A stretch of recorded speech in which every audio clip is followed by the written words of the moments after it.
ಯಾವತ್ತೂ ಜಾತಿಯ ಹೆಸರಲ್ಲಿ ನಾವು ಯಾವತ್ತೂ ರಾಜಕಾರಣ ಮಾಡಿದವರಲ್ಲ.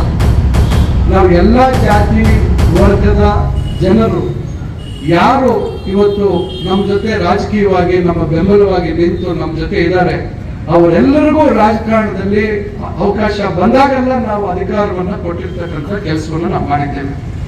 ಮತ್ತೊಬ್ಬ ವ್ಯಕ್ತಿ ನಮ್ಮ ಕುಟುಂಬಕ್ಕೆ ಬಹಳ ಹತ್ತಿರವಾಗಿದ್ದಂಥ ವ್ಯಕ್ತಿ ನಮ್ಮ ನಂಜುಂಡಪ್ಪನವರು, ನಮ್ಮ ಎಕ್ಸ್ ಪ್ರೆಸಿಡೆಂಟ್ ನಂಜುಂಡಪ್ಪ ಅವರು ಸಹ ಇವತ್ತು ನಮ್ಮ ಜೊತೆ ಇಲ್ಲ.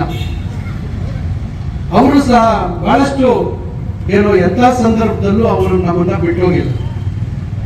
ನಮಗಾಗಿ ಅವರು ಏನ್ ಮಾಡೋದಕ್ಕೂ ರೆಡಿ ಇರ್ತಾ ಇದ್ರು. ನಂಜುಂಡಪ್ಪನವರು ಏನ್ ಬೇಕಾದ್ರೆ ಮಾಡಕ್ಕೆ ರೆಡಿ ಇರ್ತಾ ಇದ್ರು. ಆ ರೀತಿಯಾಗಿ ಇವತ್ತು ನಮ್ಮ ಜೊತೆ ನಿಮ್ಮ ಸಮುದಾಯದಲ್ಲಿ ಹುಟ್ಟಿರ್ತಕ್ಕಂಥ ನಾಯಕರು ಇವತ್ತು ನಮ್ಮ ಜೊತೆ ಅದೇ ನಿಷ್ಠೆ ಪ್ರಾಮಾಣಿಕತೆಯಿಂದ ಇವತ್ತು ಇದ್ದೀರಾ. ಬಹಳಷ್ಟು ಜನ ಈಗಲೂ ಇದ್ದೀರಾ, ಇಲ್ಲ ಅಂತ ನಾನು ಹೇಳೋದಿಲ್ಲ. ಇವತ್ತು ನಾನು ಅವ್ರ ಹೆಸರುಗಳು ಯಾಕೆ ಹೇಳಿದೆ ಅಂದ್ರೆ ಅವ್ರು ಇವತ್ತು ನಮ್ಮ ಜೊತೆ ಇಲ್ಲ, ಅವರಿಬ್ರು ನಮ್ಮ ಜೊತೆ ಇಲ್ಲ. ಆ ಕಾರಣದಿಂದ ಅವ್ರ ಹೆಸರುಗಳನ್ನು ತಗೊಂಡೆ. ಇವತ್ತು ತಾವೆಲ್ಲರೂ ಬಹಳಷ್ಟು ಜನ ಇವತ್ತು ಬಹಳಷ್ಟು ಗ್ರಾಮಗಳಲ್ಲಿ ಎಲ್ಲ ಬಹುತೇಕ ನನ್ನ ಪ್ರಕಾರ 90% ನಮ್ಮ ಜೊತೆ ಇದ್ದೀರಂತ ನಾನು ಭಾವಿಸ್ತೀನಿ.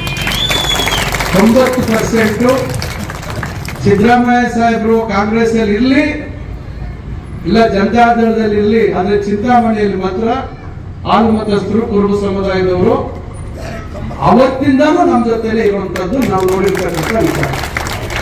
ಹೌದಾ ಅಲ್ವಾ?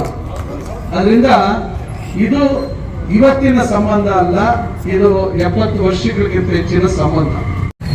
ಆ ಅಧಿಕಾರಕ್ಕೆ ಹತ್ರ ಹೇಳಿ ಕೊಡಬಾರ್ದಾಗಿತ್ತು.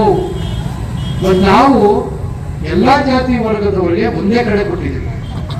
ಒಬ್ರಿಗೆ ಇಲ್ಲಿ ಒಬ್ರಿಗೆ ಅಲ್ಲಿ ಕೊಡುವಂತ ಕೆಲಸ ಮಾಡ್ತಿಲ್ಲ, ಎಲ್ಲರಿಗೂ ಒಂದೇ ಕಡೆ ಕೊಟ್ಟಿದ್ದೀವಿ. ಆಮೇಲೆ ಎಲ್ರಿಗೂ ಒಂದು ಕಾಮನ್ ಪ್ಲೇಸ್, ಒಂದು 3 ಎಕರೆ ಜಾಗ ಅಲ್ಲಿ ಒಂದು ವ್ಯವಸ್ಥೆ ಮಾಡ್ಬೇಕು ಅಂತಿದ್ದೀನಿ. ಒಂದು ಓಪನ್ ಏರ್ ಥಿಯೇಟರ್ ಮಾಡ್ಬೇಕು ಅಂತಿದ್ದೀನಿ. ನಾಳೆ ಎಲ್ಲರೂ ಏನಾದ್ರು ಅವರವರ ಕಾರ್ಯಚಟುವಟಿಕೆಗಳು ಮಾಡುವಂತದಕ್ಕೆ ಅಲ್ಲಿ ಬಳಸ್ಕೋಬಹುದು. ಯಾಕಂದ್ರೆ ಎಲ್ಲರಿಗೂ ಏನಾಗ್ಬಿಟ್ಟಿದೆ, ಈಗ ಜಾಗ ಕೊಟ್ರೆ ಭವನ ಕಟ್ಟಬೇಕು. ಭವನ ಅಂದ್ರೆ ಏನು, ಒಂದು 7-8 ಕೋಟಿ ಆದ್ರೆ ಒಳ್ಳೆ ಭವನ ಆಗುತ್ತೆ. ಸರ್ಕಾರ ಎಷ್ಟು ಕೊಡ್ತದೆ? ನಾಳೆ ಜಾಗ ಕೊಟ್ಬಿಟ್ಟು ನಾಳೆ ಹೋಗೋದು ಏಪ್ಪ MLA ಕೊಯ್ತನೆ ಭವನ ಕೋಟಿ ಪಂಚಾಯತ್ ಐರದು ಚೇಪೇಶನಪ್ಪ ಏಪ್ಪ ಮಾಡ್ತಾ ಸುಸ್ತ ಐರದಪ್ಪ ಅವಕ್ಕೆ. ಇದು ಎಟ್లా అంటే ಜಾಗ ಇಚ್ಚಿ ಕೊಟ್ಟಿಸ್ಕೊನೆ ಪರಿಸ್ಥಿತಿ, ಜಾಗ ಇಚ್ಚಿ ಕೊಟ್ಟಿಸ್ಕೊನೆ ಪರಿ.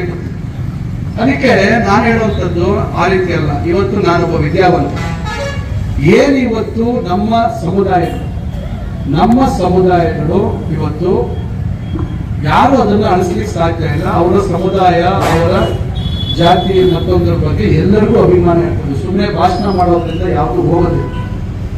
ಅದನ್ನ ನಾವು ನಮ್ಮ ಮುಂದಿನ ಪೀಳಿಗೆಗೆ ಈ ಸ್ಪರ್ಧಾತ್ಮಕ ಪ್ರಪಂಚದಲ್ಲಿ ಆ ಸ್ಪರ್ಧೆಯನ್ನ ಮೆಟ್ಟಿ ನಿಂತು ಸಾಧನೆ ಮಾಡುವಂತದಕ್ಕೆ ಏನ್ ಮಾಡಬೇಕು?